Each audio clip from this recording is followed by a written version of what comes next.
In this video, I am going to show you how to do provisional cast on. Provisional cast on is a way to cast on stitches using waste yarn. The waste yarn is easily removed so that the first stitches can be left live. In this way, when we worked on a panel and would like to work on the other side of the panel, we can easily pick up those stitches and continue working on the opposite direction. This method allows seamless and clean joints. It is also used when we need to graft the end together or working on a tubular cast on. For this cast on, you will need a crochet hook, knitting needle, working yarn, and waste yarn.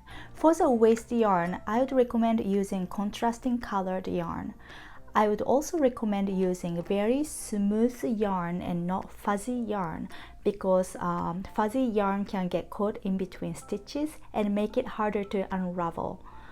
At the end of this video, I will be showing more tips, so make sure to stay to the end. First, we are going to work with a waste yarn. So simply make a knot. This will make it easier to understand where we first started. So this is the beginning of provisional cast on.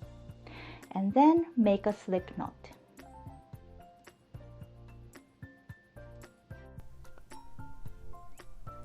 And if you haven't done crochet before, you can take the crochet hook and insert the hook into the slip knot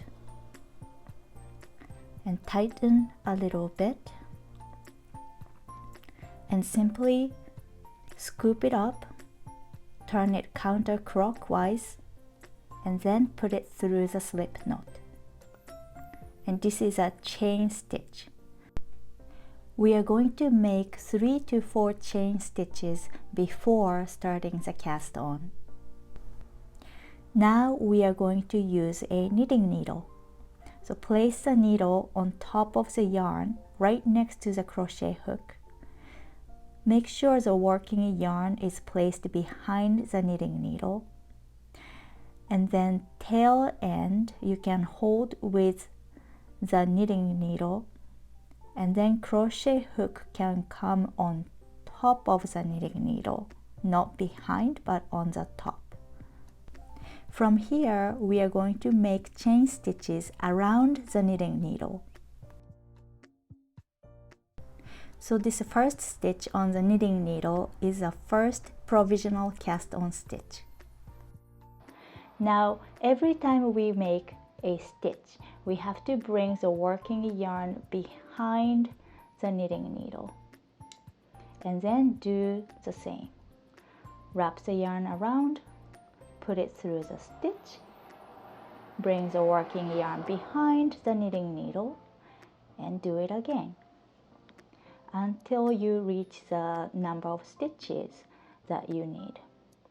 And make sure not to make stitches on the tapered end right here, since the stitches are going to be smaller and it is going to create the tighter cast on.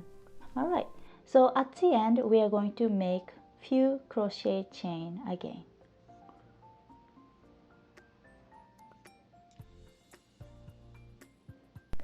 And then cut the yarn.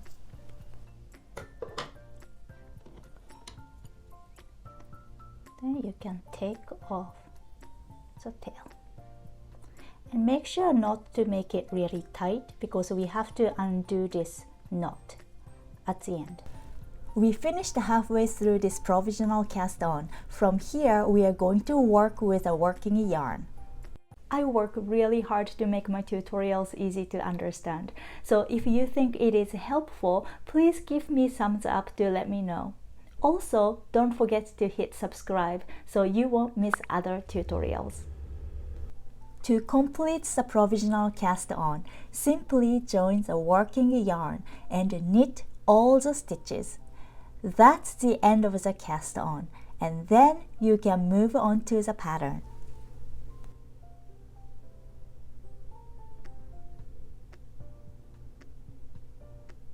Let's say we finish the pattern and it is time to pick up stitches from the cast on. We are going to unravel this waste yarn. When we unravel, we don't want to try from where we started. That's why we made a knot. So make sure you're starting from the end where it doesn't have any knot, and then undo this knot. You can simply pick up by the needle or hand and then start pulling the yarn. Because of the construction, you're going to lose half stitch each end, and you will see what I mean at the end. But this is the first half that you're losing right here. And don't worry, I will show you how to fix this problem. But as you unravel, you can insert the needle and pick up these live stitches. I like to insert the needle before I pull the yarn, or sometimes it's easier to just insert the needle into the stitches. So just one side of the stitch. So this is one stitch. You are going to insert only one side of the stitch, like this, and then you can unravel, whichever you prefer.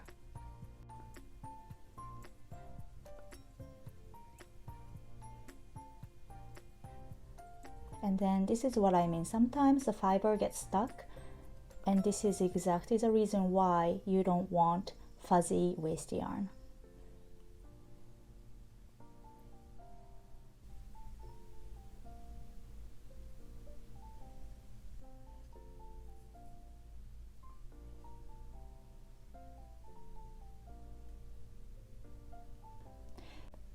So this is all the stitches I can pick up.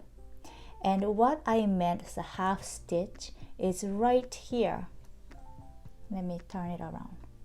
That is technically not a stitch. So we started with 10 stitches, but now I only have 9 stitches. So some people come across this gap. There are a few different ways to solve this problem. My best way, my favorite way, is to just pick up this stitch that is not technically a stitch, but count this as a stitch, and then let the yarn go. And now you have 10 stitches on the knitting needle, and then be able to work towards the opposite side. And here's a tip. When you're picking up stitches like this, it is easier to use smaller sized needle just to pick up the stitches instead of using same size needle, because it will feel very tight once you go through all the stitches. Another tip is, suddenly when you are trying to unravel, there is a possibility this one gets stuck and you won't be able to just unravel. If that happens, then you can either pick one stitch at a time by hand or using needle to pick, or it's easier if you cut this V shape on waste yarn in between these live stitches. So make sure not to cut these stitches, and that's part of the reason you'd like to have smooth yarn with contrasting color, so you can see easily which one is working yarn and which one is waste yarn. So insert the scissors and then cut these area, and my scissors are not sharp right now, but you can keep cutting and then you should be able to take these out. If you have any question, please feel free to leave a comment below. Thank you for watching. See you next time.